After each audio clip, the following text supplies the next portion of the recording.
बिस्मिल्लाहिर्रहमानिर्रहीम। अस्सलाम वालेकुम। कैसे हैं सब लोग? उम्मीद करती हूँ सब अपने घरों में ठीक होंगे, खैर खैरियत से होंगे। मुझे भी दुआ में याद रखें, रमज़ान का महीना है तो ईद आने वाली है, उस लिहाज से मैं रोज़ न्यू डिज़ाइन ज्वेलरी के अपलोड करती हूँ। आज मैंने जितने भी पेंडेंट के डिज़ाइन मेरी नज़र में आए थे, मैंने वो सब डिज़ाइन और उनके कलर्स जो है ना वो अपनी वीडियो में लगाए हैं और कोशिश की है कि ऐसे डिज़ाइन पिक करके लगाऊं जो कि आप लोगों को मेरी तरह बहुत ज़्यादा प्यारे लगें, क्योंकि मैं हमेशा वही डिज़ाइन चूज़ करती हूं जो कि मुझे पर्सनली बहुत अट्रैक्ट करता है।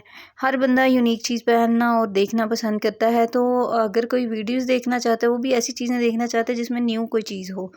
और मेरी कोशिश होती है कि मैं न्यू ही कोई चीज़ आप लोगों के सामने लेके आऊँ।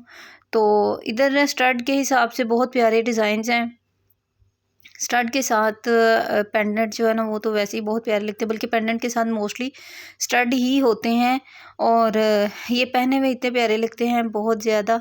शादियों में जो लाइट वेट ज्वेलरी पहनना चाहते हैं उनके लिए तो इस तरह की ज्वेलरी वेयर करना और पसंद करना बहुत ज़्यादा इजी होता है। वो लोग ऐसी ज्वेलरी ढूंढते हैं जो कि कंफर्टेबल हो और उनको मेंटली तौर पर रिलैक्स रख सके, क्योंकि बाज़ दफ़ा हम लोग यूनिक चीज़ देख के पहन तो लेते हैं, लेकिन उस पहनने के बाद हम अच्छे भी लग रहे होते हैं लेकिन हम इतना डिसकंफर्टेबल होते हैं उस चीज़ के अंदर। सो यही मेरा यही मशवरा है आप सब लोगों से कि हमेशा वो चीज़ पहना करें जिसमें आप कंफर्टेबल हो। अगर मेरी वीडियो आप लोगों को अच्छी लगे तो मेरी वीडियो को लाइक करें, मेरे चैनल को सब्सक्राइब करें। Thank you so much. अल्लाह हाफिज़।